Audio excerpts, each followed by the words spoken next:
श्रुति, स्मृति और दृष्टि और उसमें वाचन और पठन पाठन, ये सारी चीज़ें हमारी बुद्धि, प्रतिभा और मेधा को निखारती हैं। जब आप बहुत सारे अक्षरों को पढ़ते हैं तो आपकी वोकैबुलरी स्ट्रांग होती जाती है, शब्दकोश बढ़ता है। और जब शब्दों को मुद्रित रूप में देखते हैं, छपा हुआ शब्द देखते हैं, तो उसकी शिनाख्त, उसकी पहचान, उसकी एक रिमेंबरिंग आपके मस्तिष्क में छपती है।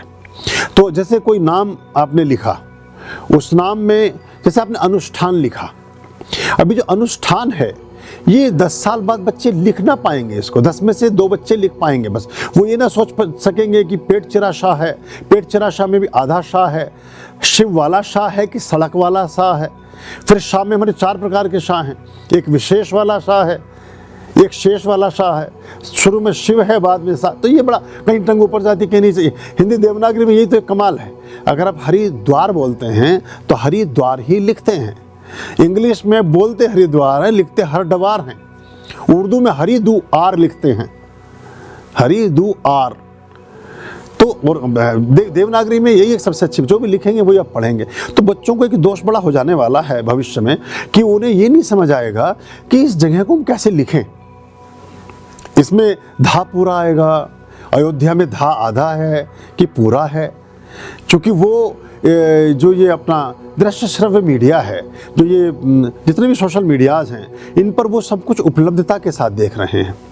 जैसे एक कहानी की किताब आप पढ़ते हैं, कोई भी बच्चा पढ़ता है, वो कहानी की किताब में पढ़ रहा है कि जंगल है, जंगल में कुटिया है, या एक जंगल में एक महल है, उस महल के बाहर 2 दरबान खड़े हैं, एक वहाँ सोने की बग्गी खड़ी है, उसमें 2 घोड़े जुते हैं, वहाँ महाराजा बाहर निकल रहे हैं, जो राजकुमारी है वो बग्गी में बैठ करके जा रही है, परी उसको जो है वो छड़ी घुमा रही। तो ये सारा दृश्य, ये चित्रोपम वर्णनात्मक शैली जो बहुत सारे कवियों की उसमें भी होती है, तो उसके दिमाग में चित्र भी बन रहा है, वर्णन अंकित हो रहा है, उससे स्मृति का और बोध का और बुद्धि का विकास हो रहा है, क्योंकि कल्पना के साथ साथ वो कोई चीज़ बना रही है।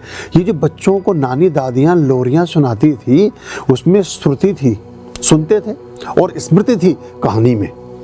चाहे वो कहानी भूत चुड़ैल की हो, चाहे वो कहानी किसी पेड़ पौधों की हो, चाहे मेंढक की बारात की हो, मतलब 50 तरह की कहानियाँ थी, पर बच्चा उसमें गुम हो जाता था। और जब गुम होता था तो उसके मस्तिष्क का एक विकास होना शुरू होता था।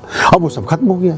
अब वो जब वो देख रहा है फिल्म, तो उसमें वही वो महल भी सामने खड़ा है, मेंढक भी किनारे बैठा है, रथ भी खड़ा है, रानी भी खड़ी, दिमाग पर तो कुछ और पड़ा ही नहीं, सब उपलब्ध है। ये उपलब्धता जितना इसको निखारते हो आपके शरीर को, बुद्धि को, मन को, उतना ये प्रखर होता है, और जितना इसको डंप करते हो उतना इससे शिथिल और निष्क्रिय और निष्प्रभावी होता है। तो बच्चों को क्रिएटिविटी में लगाएं।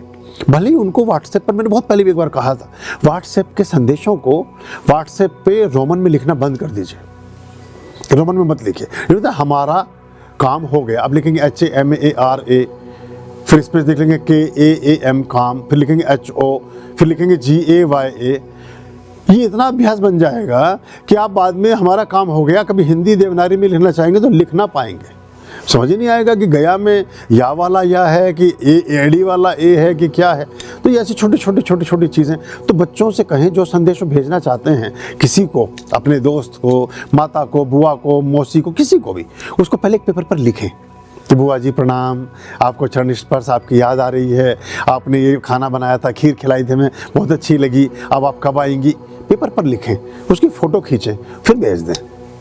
ये कुछ भी चीज़ कोई, तो ये इससे बचें टाइप पैड। इससे क्या होगा कि जैसे हमारे, देखिए अभी ये तो बड़ी बात नहीं है, हमारे साथ जो पीढ़ी अभी बैठे हैं उसमें बहुत सारे लोग हैं, उनमें उन सबको बहुत सारे फ़ोन नंबर्स, हमें 25 साल पुराना फ़ोन नंबर हमें स्वयं भी याद है अभी, और हमें 2 साल पुराना नंबर याद नहीं हुआ। या हमारे पास अगर 4 टेलीफोन नंबर हैं तो जिसको फ्रिक्वेंटली आप यूज़ करते हो वो तो आपको याद है, लेकिन जो 3 नहीं है उन हैं साथ में वो बिल्कुल याद नहीं है। या परिवार में पत्नी का नंबर किसी को पता नहीं, पति का नंबर नहीं पता, भाई बहनों का नंबर नहीं पता, नाम से खोजेंगे जब भी वो लिखेंगे उसमें। तो ये हमारी इतना भी याद नहीं रहा। और 25 साल पर जब तक मोबाइल नहीं आया था हमें 100 नंबर याद रहा करते थे। उन्हीं को हम डायल करते थे, तो वो ये धीरे धीरे लोप हो रहा है। और ये एक मानसिक विक्षिप्तता होगी।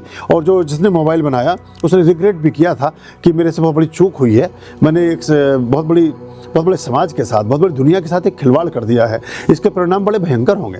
25 साल बाद बच्चे भोंदू से हो जाएंगे। मतलब एक ऐसे मुझे कहना नहीं चाहिए, पर अगर नहीं संभले अभी से और नहीं रहा, जैसे पश्चिम के बहुत सारे देशों में बैन हो गया है, बंद कर दिया है मोबाइल एकदम, उसके आवर्स बना दिए हैं। जैसे बाकी चीज़ों की क्लास होती है, जैसे मोबाइल की भी क्लास है 40 मिनट, बस वो 40 मिनट ही बच्चा मोबाइल से यूज टू होगा, हर समय नहीं। तो ये इससे चीज़ों में सुधार और परिवर्तन आएंगे। जी। आर्याम अभयाम भज रे